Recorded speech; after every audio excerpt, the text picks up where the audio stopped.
Alhamdulillahirabbil alamin. Alladzi arsala rasulahu bil huda wa dinil haqq liyudhhirahu 'alad dini kulli walau karihal musyrikun. Asyhadu an la ilaha illallah wahdahu la syarikalah wa asyhadu anna Muhammadan abduhu wa rasuluh. Allahumma sholli wa sallim wa barik ala nabiyyina Muhammadin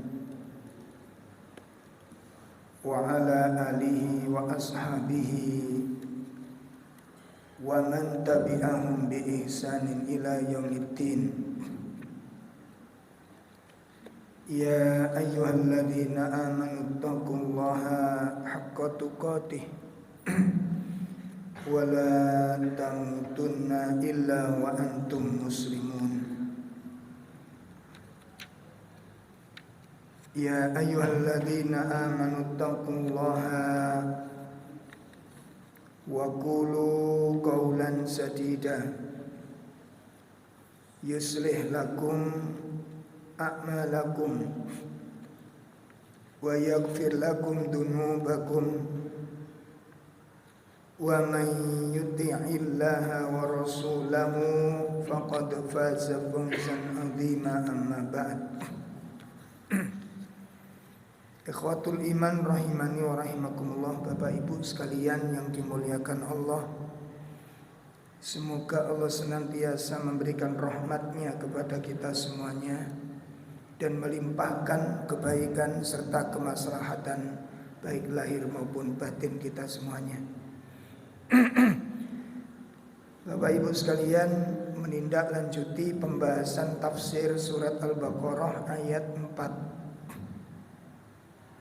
berkaitan dengan iman kepada Alkitab. Apa faidahnya buah yang kita peroleh, buah yang kita dapatkan dengan mengimani Alkitab itu? Di antaranya buah-buah yang mahal, kandungan yang mulia dengan adanya iman yang benar kepada Al-Quran. Yang pertama, al-alima bi'inayatillahi ta'ala bi'ibadihi haitsu anzala likulli qaumin kitaban yahdihim bi.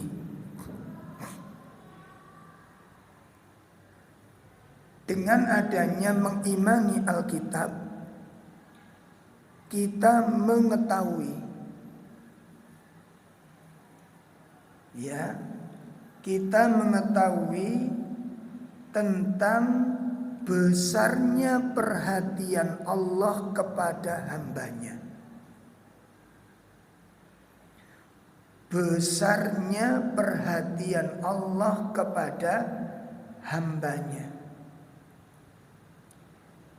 di mana Allah menurunkan kitab itu pada setiap kaum. Allah menurunkan kitab pada setiap kaum untuk memberikan petunjuk kepada mereka. Nah, jadi dengan mengimani Al-Quran, mengimani Alkitab, buah pertama kali kita apa?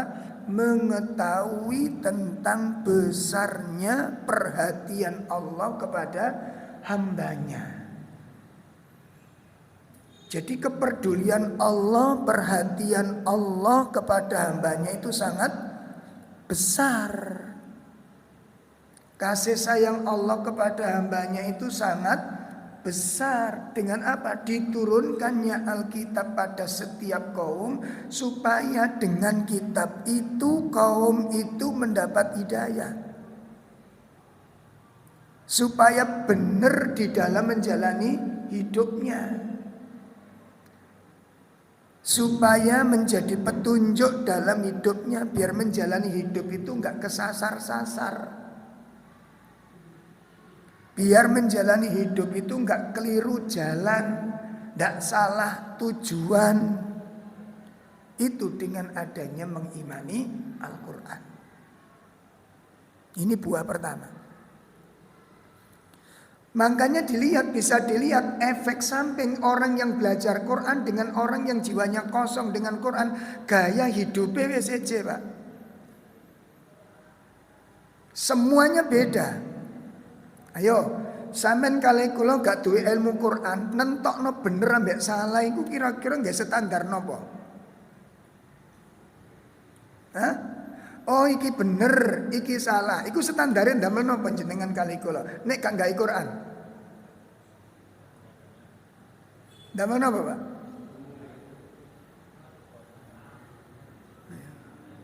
Ayo. Bingung kan nek ngene? Makanya marat-marit uripe masyarakat iki soalnya gawe bener ambek salah iku gak gawe petunjuk Al-Quran, gawe sakarepe dhewe. Makanya marat-marit uripe. Standare ndamel napa coba? Nek gak gawe Quran kok ambek sampean gawe, oh iki bener iki salah iku. Ayo, seneng gak seneng Pak garis standare niku. Nek seneng ya dianggap bener, nek gak seneng dianggap salah. Ayo tak takoni makane nggih standar apa sampean? Wong klambi ngene ambek klambi ngene, oh nek klambi ngene iki bener, nek iki salah. Nggih standar apa sampean? Nek kang gawe ilmu niku lho ndamel napa? Make gawe perasaan sing disenengi ya bener, sing gak disenengi salah. Masih wong gundulan nek disenengi dadi bener, masih wong jilbaban nek gak disenengi dadi salah. Iki jenenge al-ngawuru. Standare sinten ngeten iki. Nah, akhir ini terjadi kekacauan. Ini Pak. Makanya dengan adanya Al-Quran diturunkan supaya manusia itu jejeg dalane, lurus dalan sing ditempuh nih. Sing bener-bener tenan. Nek Gusti Allah sing nono bener iku bener-bener tenan. Kenapa? Dia yang telah membuat kehidupan ini. Dia yang telah membuat kehidupan. Yang membuat aturan dan syariat itu Allah. Adapun perasaan menungso, nek standare seneng gak disenengi Pak, niku relatif akhirnya Pak. Berarti gak oleh nyalah-nyalah wong ya gak oleh akhirnya. Lho nggih mboten? Tunggale akhirnya kayak jajan niku Pak, akhirnya kebenaran niku. Saiki sampe tak takoni, jajan sing enak niku napa? Ya. Sesuai dengan lambe. Nah, kan? Nek lambene seneng ya jajan niku dianggap enak. Lah nek ngeten, sing enak bener iku sing ndi? Ora ono. Inilah kekacauan yang ditimbulkan. Makanya buah daripada mengimani Alkitab. Kalau seseorang mengimani Alkitab itu ngerti Pak, betapa besarnya perhatian Allah kepada hambanya. Berarti Allah menginginkan keselamatan, kebaikan, jalan yang ditempuh ini. Nah kan ini anak wong tukaran yo, lek gangge standar ilmu marat-marit. Quran itu statusnya sebagai makhraj.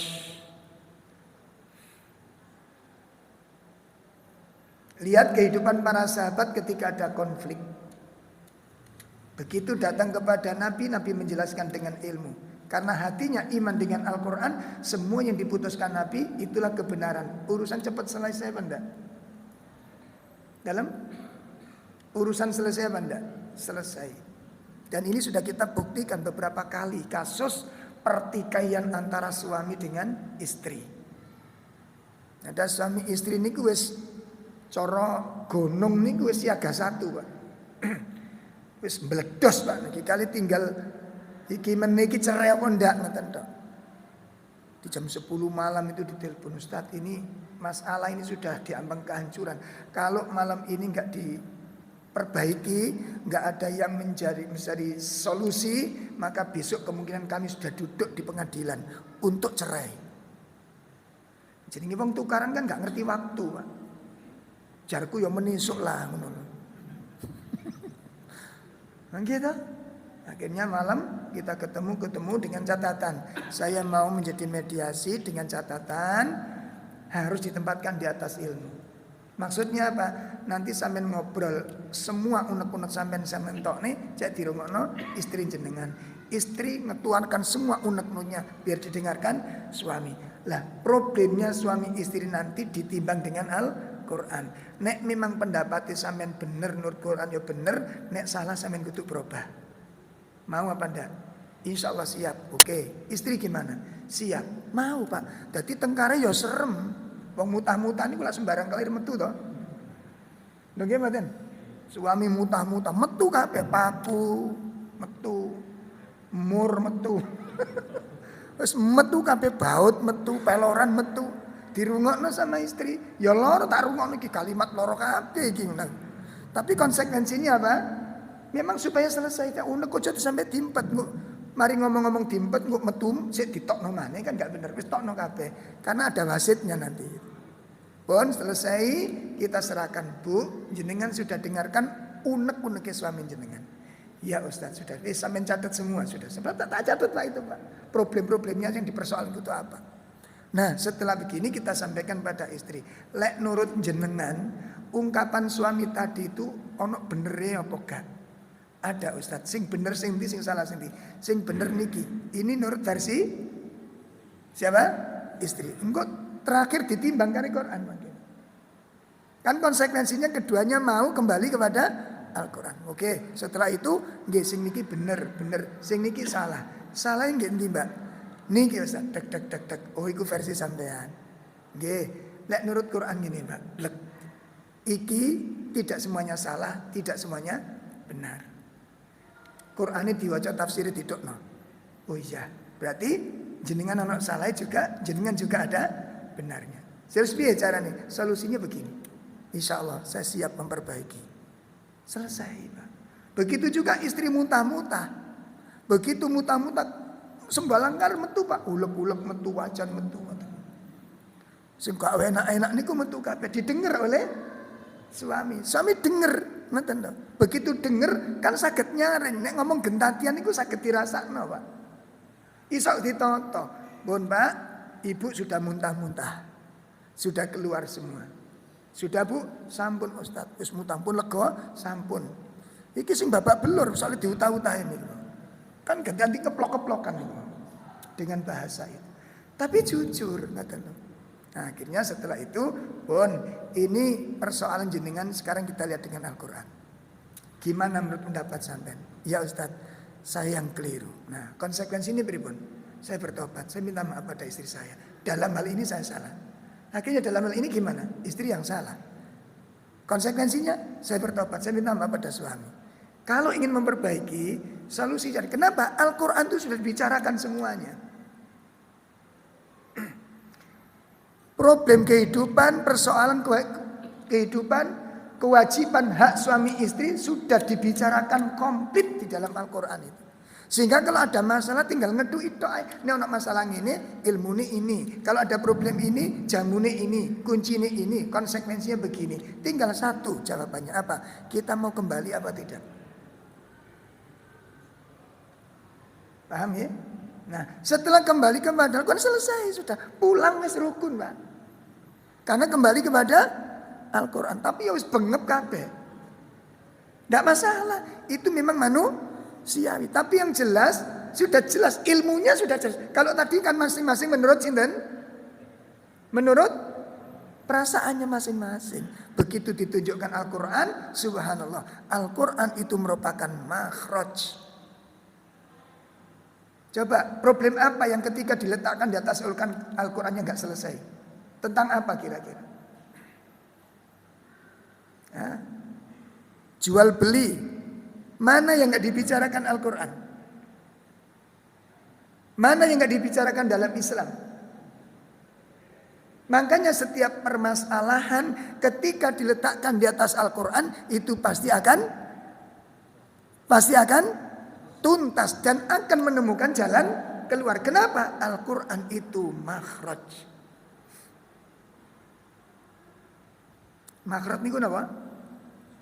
Jalan keluar dari setiap masalah.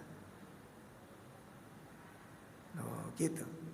Makanya dulu di saat Nabi masih hidup, persoalan keumatan kuncinya dibawa kepada Nabi. Terjadi perbedaan pendapat, terjadi perselisihan pendapat, terjadi percekcokan.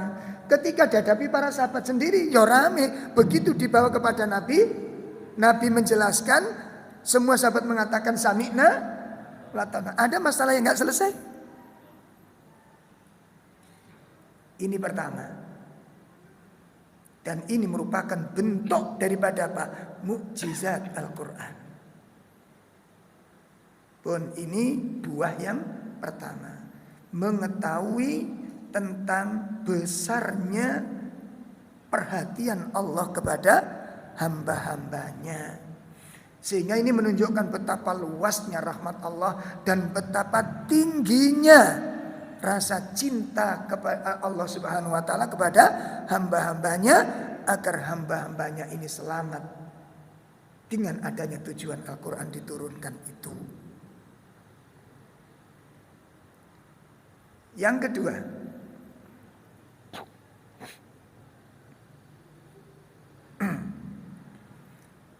al-ilmu bi hikmatillahi ta'ala fi syar'ihi haitsu syarra'a likulli qaumin ma yunasibu ahwalahum.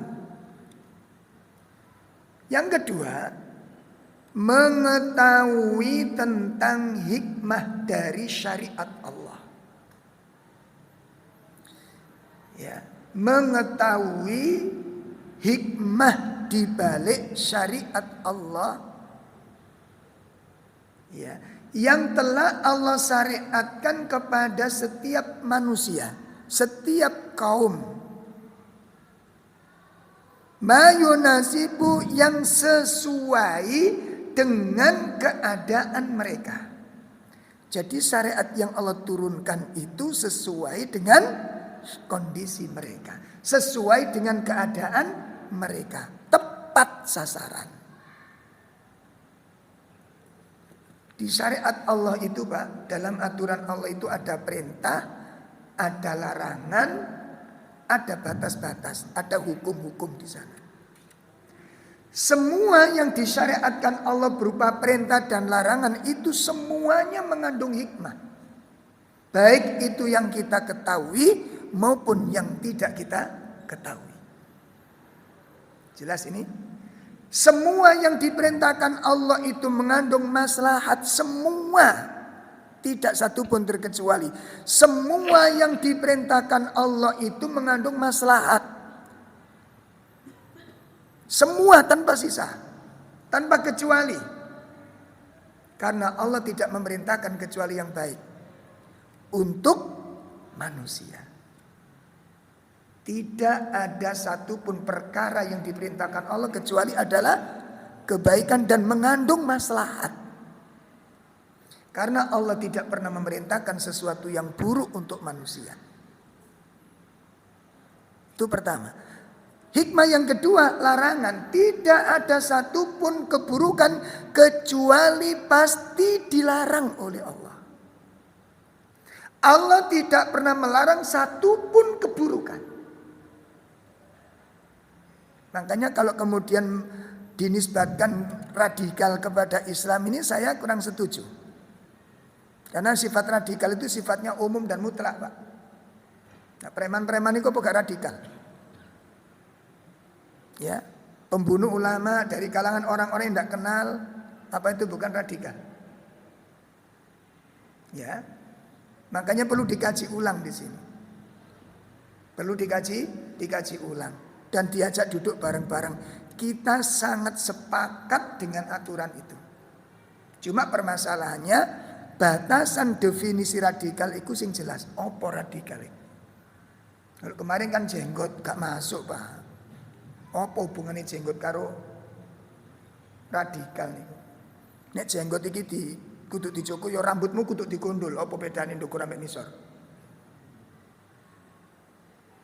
Apa masalahnya?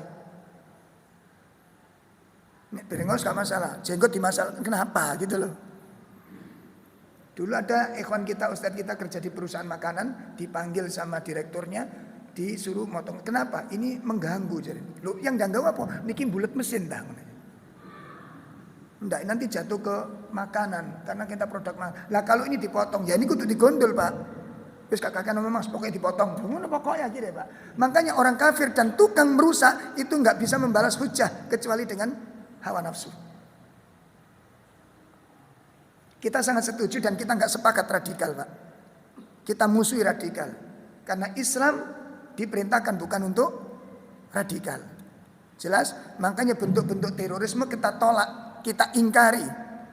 Walaupun waktu berangkat bledosno bom niku baca bismillah tetap salah. Walaupun dengan hati yang ikhlas tambah salah.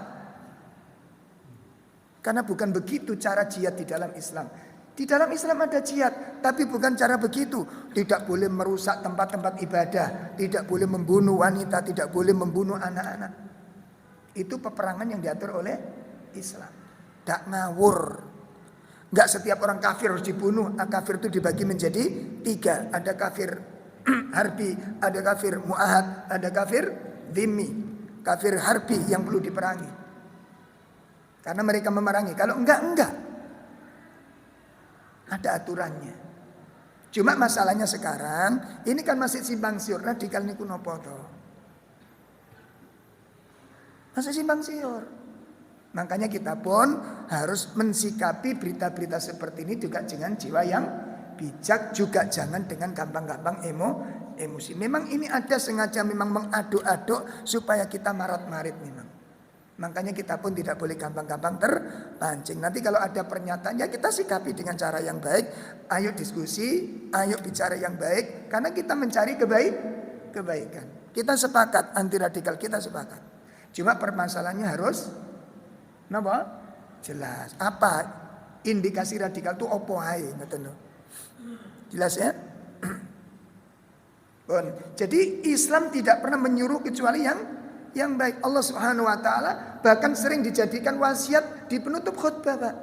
Innallaha ya'muru bil adli wal ihsan wa ita'idil qurba. Surat apa itu? An-Nahl. Coba kita buka An-Nahl ayat berapa? 90 ya. Surat 16.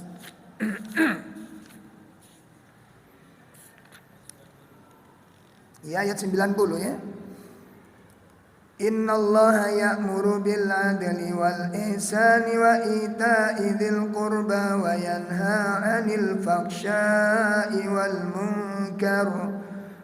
munkari wal baghi ya'idzukum la'allakum tadhakkarun. Ya. Sesungguhnya Allah menyuruh kamu berlaku adil dan berbuat kebajikan, memberi bantuan kepada kerabat, dan Dia melarang melakukan perbuatan keji, kemungkaran, dan permusuhan. Dia memberi pengajaran kepadamu agar kamu dapat mengambil pelajaran. Insyaallah. Perhatikan, ada 3 perintah, ada 3 larangan di sana.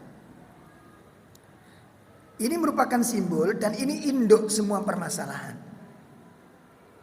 Ya, di ayat ini mengandung simbol dan ini mengandung induk dari semua permasalahan.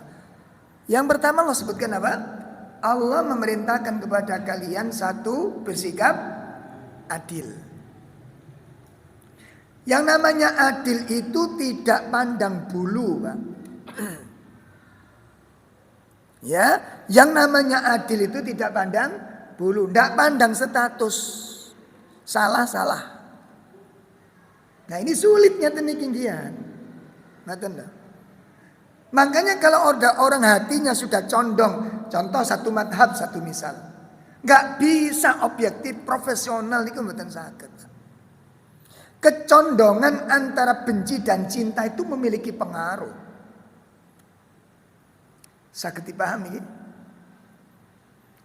Ngapunten, saya dalam usia ini sudah 50 lebih ya. Itu beberapa kali coba mempindah-pindah dari sebuah pemahaman ke pemahaman, dari sebuah organisasi pergerakan yang lain. Begitu mengenal as-sunnah ini baru ngerti tentang adilnya ilmu itu. Akidah Ahlussunnah itu bersandar kepada ilmu dalil. Dalil mengatakan begini, maka itu harus diterima dari siapapun dan dari manapun. Itu akidah Ahlussunnah di dalam menerima dalil. Jelas? Sehingga nanti ketika terjadi perbedaan pendapat, Ahlussunnah paling besar toleransinya terhadap perbedaan pendapat, terutama di dalam masalah ibadah dan fikih. Sehingga di situ tidak boleh memaksakan orang harus mengikuti pendapat dia. Coba dikaji tentang pandangan ulama Ahlussunnah di dalam menghadapi ikhtilaful ummah, perbedaan umat. Saya baru ngeh di sini. Ketika ngaji tentang sunnah, akidah Ahlussunnah baru ngerti, masya Allah ini. Jadi nggak pandang dari mana dalil, yang jelas dalil itu kuat, sahih kita amalkan dari siapapun yang meriwayatkan. Saya paham. Tapi kalau hati ini sudah kadung condong kepada sebuah madhab, kalau di dalam madhab ini nggak ada, bisa nggak menerima dari madhab yang lain? Sementara dalilnya ada. Ayo, dalilnya ono. Jelas ya? Saya dulu Pak, saat dulu ngaji sunan itu keleweran saya. Sarung itu malah ada temen, ngapunten ya teman-teman nanti ingatkan teman saya di pondok pesantren Mojosari. Sakjane Mas, lho ono sakjane iki, tadi nyelempet kalian. Sakjane sarungan niku Mas nggih. Mboten asal nutupi mata kaki. Minimal iku ngepres mata kaki, enggak boleh lebih. Termasuk celana. Itu yang mengingatkan wallahi saya berani bersumpah. Teman saya dari Nadiyin yang mengingatkan saya. Lah saya ngotot, mbok endi? Anu aku ndelok guruku sing kono yo nglewer kok ngono. Aku ngotot demi Allah ini saya lakukan. Begitu ada kajian sunnah tentang kitab Riyadhus Shalihin. Nah, kitab Riyadhus Shalihin itu yang menulis Imam Nawawi, dan Imam Nawawi niku mazhab Syafi'iyah. Nanti jenengan buka babul libas, bab pakaian. Lho ngono lho. Paham nih? Nah, saya dulu waktu berangkat belajar awal ketemu Ustadz niki. Ustadz itu waktu sebelum ngaji kitab niki Pak, ya menutup. Wong saya diajak sholat gerhana pertama kali ini. Ustadz niku sanit nutup. Begitu perjalanan diskusi ngobrol, ternyata Mas, saya diberitahu, aku ingin mau coba kitab Riyadhus Shalihin itu ternyata kain nggak boleh di mata kaki. Padahal Ustadznya masih menutup mata kaki waktu ngobrol itu. Karena siang baru ketemu kitab itu dan baru membaca kitab itu. Akhirnya besok ngaji sudah saya lihat apa? Mas, tak potong bisa jaring. Ditunjukkan ke saya. Saya masih belum waktu itu. Ditunjukkan hadisnya. Masya Allah iya ini. Akhirnya kita memotongnya. Jadi itu mazhab Syafi'iyah. Dibuka kitab Riyadhus Shalihin. Yang saya tanya, Imam Nawawi itu mazhabnya siapa? Imam Syafi'i mazhabnya. Makanya aneh gitu kalau kemudian teman-teman membenci, mencaci maki begitu aneh gitu. Kenapa tidak menerima kitabnya Imam Nawawi? Dan itu Riyadhus Shalihin itu masyhur Pak. Masyhur, kami mengkajinya. Nanti saya kaji malah di kitab di Masjid Mujahadat. Dan kita ikuti gitu loh, kita ikuti. Jelas ya, termasuk cadar. Ayo dibuka madhab Imam Syafi'i. Imam Syafi'i malah kenceng cadar niku Pak. Gak usah duwur-duwur, sampean buka tafsir Jalalain. Wis gak usah duwur-duwur. Duwe apa ora? Nek gak duwe gak usah kakek ngomong, ngono lho. Kok tuwe ngedabru sampean yo. Aku sing gregeten ngono iku terus terang. Ndaki gak duwe kitab ae ngomong ngono lho. Dibuka kitab Jalalain, Imam Suyuti mengatakan wajib menutup wajah itu. Itu madhab Syafi'iyah. Lah kok malah dibawen mati-matian. Kepedhok kok muntah-muntah ngoten niku. Ayo dibuka, ayo. Makanya ayo tadi buka sing jujur, sing penak bicara itu. Sing penak gitu loh. Lah sekarang ini sudah apa? Narasi-narasi napa? kebencian yang ada ya ini nggak bagus, Pak. Makanya kita sendiri jangan napa niku terpancing dengan keadaan. Ada yang menginginkan kekacauan itu. Makanya saya sampaikan di masjid ini, kalau ada sesuatu pun itu disikapi dengan cara apa? Yang baik. Gunakan ilmu. Anda bukan orang barbar, Anda bukan orang primitif, Anda orang terpelajar. Tunjukkan bahwa Anda itu orang terpelajar. Paham? Ojo disamakan jenengan orang belajar sama dengan orang orang primitif karuan, ngoten lho. Mau sama niki tengah kota, ngoten niku. Hidup di perumahan kok kayak alas belantara, ngoten niku. Cara mensikapi masalah bukan dengan cara arogan. Jelas nggih? Dihormati hukum-hukum yang ada itu dihormati. Dihormati. Kita junjung tinggi-tinggi nilai-nilai hukum yang ada itu. Pun tutup endi gimana? Itu faedah yang kedua. Jadi ngeten, Pak. Nanti Pak nggih wonten ngene kitab Imam Syekh Al-Utsaimin. Kitabnya Syekh Utsaimin itu sangat bagus sekali untuk memberikan pencerahan. Pencerahannya apa? Di dalam kitab Usulul Iman niku beliau menjelaskan secara spesifik. Kalau globalnya kayak ayat niki. Allah perintahkan kita berbuat adil. Allah perintahkan kita berbuat apa? Apa tadi? Innallaha ya'muru bil adli wal ihsan. Perintah berbuat baik ini kepada siapa? Apa hanya kita berbuat baik pada sama muslim saja? Dalam? Tidak. Lu gitu loh. Kalau kita punya tetangga orang yang bukan Islam, apa kita perlu sia-siakan dia? Boleh menyia-nyiakan? Enggak boleh, dolim, dosa kita. Mengambil barangnya enggak boleh. Lu begitu, Pak. Kalau bisa nanti jenengan cari kajian materi tentang Islamnya Sumamah. Jenengan cari nanti. Bagaimana Sumamah masuk Islam itu. Sumamah itu musuh besarnya Nabi. Sumamah dengan kaumnya itu pernah membantai beberapa sahabat pilihan Nabi. Dibantai oleh Sumamah dengan kaumnya. Akhirnya Nabi memerintahkan kaum muslimin untuk memerangi Sumamah. Perangi Sumamah, kalau ketemu bunuh Sumamah. Akhirnya Nabi mempersiapkan pasukan kaum muslimin berangkat kemana?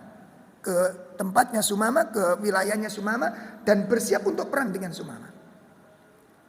Nah, begitu diberangkatkan, sudah berangkat, qadarullah pasukan kaum muslimin yang diutus ini tidak satu pun yang kenal mana yang namanya Sumamah. Cuma kaumnya sudah diketahui, cuma Sumamahnya ini yang mana? Akhirnya terjadi peperangan dan Sumamah dan kaumnya kalah. Sebagian terbunuh, sebagian ditangkap. Yang ditangkap dibawa ke Madinah, di penjara itu diikat di tiang-tiang masjid. Ketika subuh ketika Nabi akan ke masjid, mengunjungi terlebih dahulu. Karena syariat Islam harus menjaga keselamatan dan kemuliaan tawanan. Masya Allah. Tidak boleh disakiti. Dijamin keselamatan dan keamanannya. Nabi mengunjunginya. Begitu mengunjungi, Nabi kaget. Kenapa? Sumamah diikat di tiang. Ketap. Nabi mengatakan, loh ini Sumamah masih hidup. Sahabat dipanggil. Ini yang namanya Sumamah masih hidup. Ini namanya Sumamah. Yang Anda perintahkan kami untuk membunuh. Ya, kalau gitu dilepaskan aja, dibawa keluar, dibunuh katanya. Urusannya sudah beda. Sekarang Sumamah menjadi nggak boleh diganggu. Kira-kira sampe nek perang kok iso ngene, Pak? Hah? Wis dipateni mbek merem itu. Adil ditegakkan oleh Nabi. Walaupun Nabi masih mangkel nggak dari Sumamah ini? Mangkel nggak Nabi? Mangkel, Pak. Akhirnya didekati Nabi, kemudian Nabi mengatakan, ya Sumamah, Wa fikal khair, apakah di dalam dirimu ada kebaikan? Artinya kamu kepingin gak masuk Islam. Dasare wong ngancene wong atine kurang ajar iku, Pak. Dasare wong congkak iku masih di penjara ya. Ya congkak. Dadi mblegetuti sik metu, Pak. Dia mengatakan, "Ya Muhammad." Lho sik koyo ngono iku lho. Gak gitu saya. Tapi keadilan harus ditegakkan. Gak boleh diganggu. Akhirnya dia berteriak kepada Nabi, "Ya Muhammad, apabila engkau membunuh aku, berarti engkau telah membunuh orang yang terhormat." Artinya apa? Peperangan besar akan terjadi. Karena nggak mungkin kaumku akan diam. Itu maknanya begitu. Kalau kamu membunuh aku, berarti engkau telah membunuh orang yang terhormat.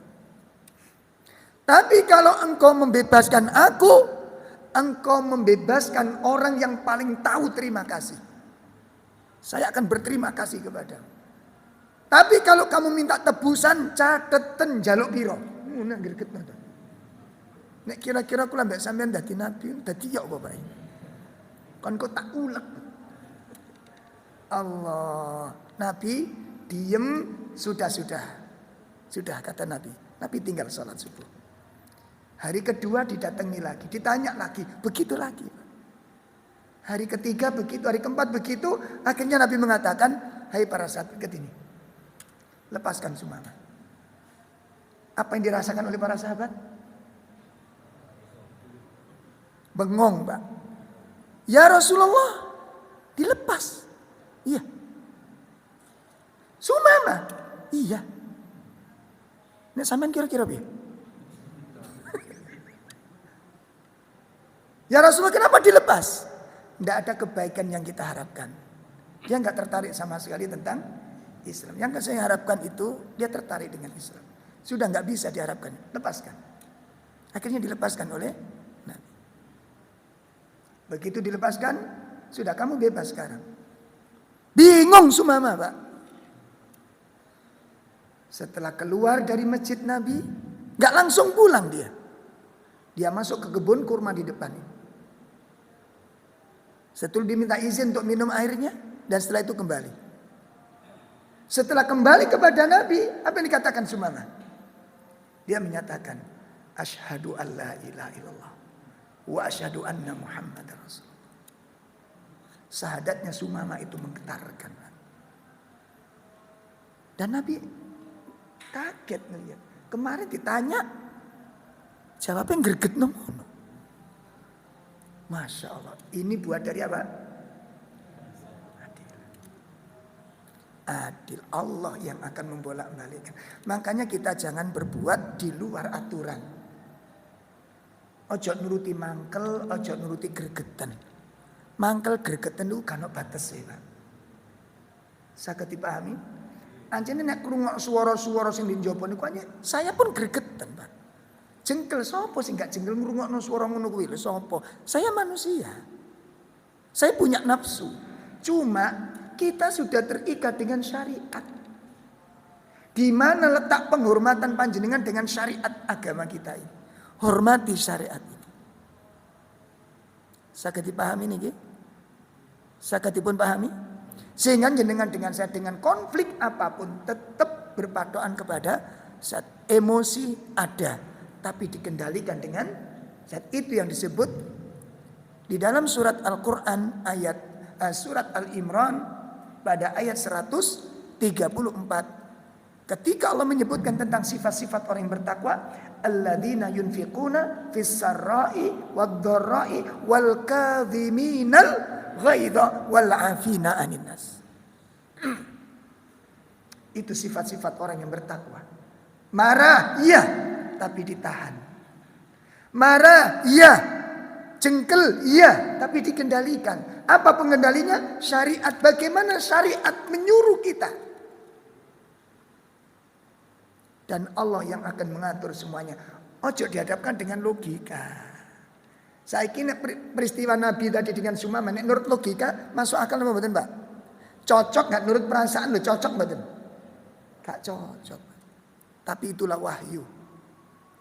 Makanya mengamalkan perintah secara dohir mungkin merugikan. Tidak ada kerugian menjalankan perintah Allah itu. Seperti kita memaafkan orang yang berbuat zalim. Disuruh memaafkan, ditambah lagi suruh berbuat baik. Jawabin apa? Kenaan. Mungkin betul. Lek nurut perasaan. Lek nurut perasaan. Tapi ketika kita perintahkan hikmah di balik perintah, seperti tadi yang saya katakan ini, memaafkan orang, Masya Allah. Makanya jangan dilogikakan. Saya melihat teman-teman kadang-kadang semangat membela syariat, tapi tidak menggunakan ilmu yang tepat. Akhirnya hanya bermodalkan keberanian dengan kalimat-kalimat yang keluar dari syariat. Jelas ini? Jelas Pak? Nah, jadi makanya nuruti mangkel, nuruti marah, ini kan batas sih. Makanya kita dikendalikan oleh syariat. Sudah percaya dengan syariat hikmah. Hikmah dibalik menjalankan perintah, hikmah dibalik menjauhi larangan itu secara mutlak. Makanya nanti di dalam kitabnya Imam Ibnu Qayyim Syekh Al-Utsaimin yang saya sebutkan tentang usulul iman, kalau bisa jenengan beli, ini mungkin dijelaskan secara spesifik satu persatu Pak. Satu, contohnya Allah perintahkan jujur, Allah melarang gandengannya apa? Allah perintahkan jujur, lawan dari jujur dilarang apa enggak? Dilarang. Allah perintahkan amanah, amanah diperintah apa enggak? Diperintah. Larangannya khianat dilarang dalam Islam. Allah perintahkan kita menepati janji. Larangannya ingkar janji. Allah perintahkan kita untuk berbuat baik kepada orang tua. Allah melarang durhaka. Allah perintahkan kita menjaga kemuliaan tetangga. Allah melarang menyakiti tetangga. Allah perintahkan kita untuk adil. Allah larang curang atau zalim. Betul begitu? Betul begitu? Allah perintahkan kita memaafkan. Allah melarang dendam. Allah perintah. Anda lihat nanti, ada nggak perintah yang buruk yang diperintahkan oleh Allah? Yang diperintah Allah semuanya kebaikan, dan yang dilarang semua keburukan. Bisa dicari data dalam Al-Quran dan Sunnah. Bisa dicari data. Mari kita adu data nanti, ditoto, dipelajari, ada nggak yang buruk diperintahkan oleh Islam? Nggak ada. Makanya Allah katakan innallaha ya'muru bil 'adl wal ihsan wa ita'idzil qurba wa yanha 'anil faksha wal munkar wal baghi. Allah perintahkan kita untuk bersaudara, larangan bermusuhan. Allah perintahkan kita untuk silaturahim, Allah melarang. Coba Anda lihat perintah dan larangan. Anda lihat perintah dengan larangan. Selalu dihapingkan di sana. Ini menunjukkan bahwa Islam ini sangat dahsyat. Jelas ini? Nah, ini diantara buah daripada apa? Iman kepada Al-Quran yang keberapa? Yang kedua, mengetahui hikmah dibalik syariat Allah yang sangat luas ini. Baik itu syariat berupa perintah maupun syariat berupa. Jadi nopo kemawon ingkang dipun larang kalian Nabi, ingkang dipun larang kalian Allah, pasti mengandung bahaya Pak. Pasti mengandung bahaya. Apapun bentuk larangannya itu. Walaupun kadang-kadang hikmahnya tidak kita ketahui. Karena itu kebesaran Allah Ta'ala. Keagungannya. Jelas ya? Jadi sing dilarang monggo dijauhi. Karena pasti di dalamnya ada keburukan. Pasti sudah gak pakai enggak. Dan gak usah nanya-nanya sudah. Gak usah kenapa gak usah. Nanti ada karena. Kan gandengannya ngono. Kenapa kenapa. Ya karena. Kan gandengannya. Ngerti maksudnya? Jadi gak usah nanya. Sudah Allah yang menciptakan, Allah yang membuat syariat. Jadi kalau saya bicara HP ini Pak, kalau produksi sang produsen mengatakan seperti jam tangan, ini anti air. Jadi kalau pakai gelang ini boleh pakai mandi, boleh pakai utuh, nggak usah dilepas. Kalau yang produksi bilang begitu, maka mesin itu sudah disetel sesuai dengan, nah, nggak usah ragu-ragu. Sampeyan gawe kungkum ora apa-apa. Soalnya sing nyitak wis muni ngono. Paham? Paham? Tapi kalau yang nyitak mengatakan ini nggak boleh kena air, nggak usah diumbah, nggak usah direndam. Karena apa? Yang produksi yang tahu. Saya paham? Obat tetes juga demikian. Kalau yang membuat obat tetes sari awan juga buat untuk mata bagus. Kata yang membuat berarti itu sudah dalam penelitian dan pengkajian. Kalau yang membuat obat tetes mata sudah menuliskan boleh untuk mata, boleh untuk mulut, boleh ditelan, mbok elek mboten napa-napa. Kenapa? Kenapa? Karena yang menciptakan yang tahu dia buat apa. Paham ini? Tapi kalau yang membuat tetes mata tadi mengatakan hanya untuk mata, tidak boleh ditelan, maka jangan coba-coba ditelan. Dan tidak usah nanya kenapa, tidak usah. Nek keping ngerti cobaan. Paling-paling lah belum kerilatmu. Kenapa? Yang membuat yang bilang. Jadi yang mengerti mudarat dan manfaat siapa? Siapa? Yang membuat itu baru manusia, Pak.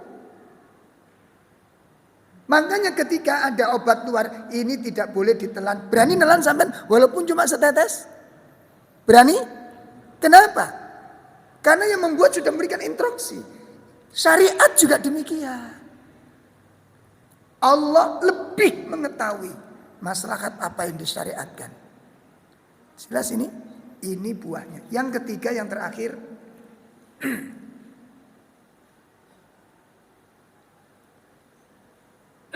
bahwa dengan mengimani Alkitab, kita telah mendapatkan nikmat yang sangat agung. A'dhamun nikmah.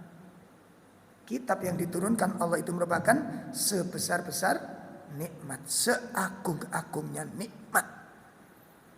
Karena dengan itu kita tahu petunjuk, dengan itu kita tahu memiliki kemampuan untuk membedakan oh halal, oh haram, oh ma'ruf, oh utama. Akhirnya kita sholat dipilihin ya. Gimana?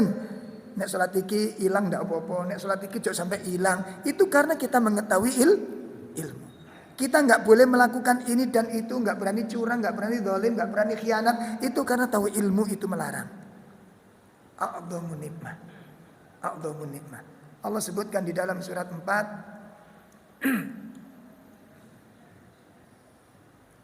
ayat 113. Surat 4 ayat 113. Iya, silakan. Dan kalau bukan karena karunia Allah dan rahmatnya kepadamu Muhammad, tentulah segolongan dari mereka berkeinginan keras untuk menyesatkanmu. Tetapi mereka hanya menyesatkan dirinya sendiri dan tidak membahayakanmu sedikit pun. Dan juga karena Allah telah menurunkan kitab Al-Quran dan hikmah atau sunnah kepadamu, dan telah mengajarkan kepadamu apa yang belum engkau ketahui. Karunia Allah yang dilimpahkan kepadamu itu sangat besar. Masya Allah. Karunia yang diberikan Allah kepada Nabi apa? Ilmu. Karunia yang Allah berikan kepada Nabi apa? Al-Quran. Dan Al-Quran merupakan mukjizat terbesar sepanjang sejarah. Jelas ya? Al-Quran merupakan mukjizat sepanjang sejarah. Tidak ada mukjizat yang bisa mengalahkan kebesaran Al-Quran ini. Nah, bapak-bapak, ibu-ibu sekalian yang dimuliakan Allah Subhanahu wa taala, ini yang bisa kami sampaikan dalam kajian kita pada malam hari ini tentang buah daripada mengimani Alkitab, yang tentunya masih banyak lagi hal-hal yang belum kita bahas, yang mudah-mudahan nanti dibahas di pertemuan-pertemuan yang lain ya, karena kita fokus pada tafsir. Insyaallah pada ayat yang kelima nanti akan kita bahas pada pertemuan yang akan datang insyaallah. Demikian kurang lebih mohon maaf. Wassallallahu ala nabiyyina Muhammad subhanakallahumma wa bihamdika asyhadu an la ilaha illa anta astaghfiruka wa atubu ilaik. Assalamualaikum warahmatullahi wabarakatuh.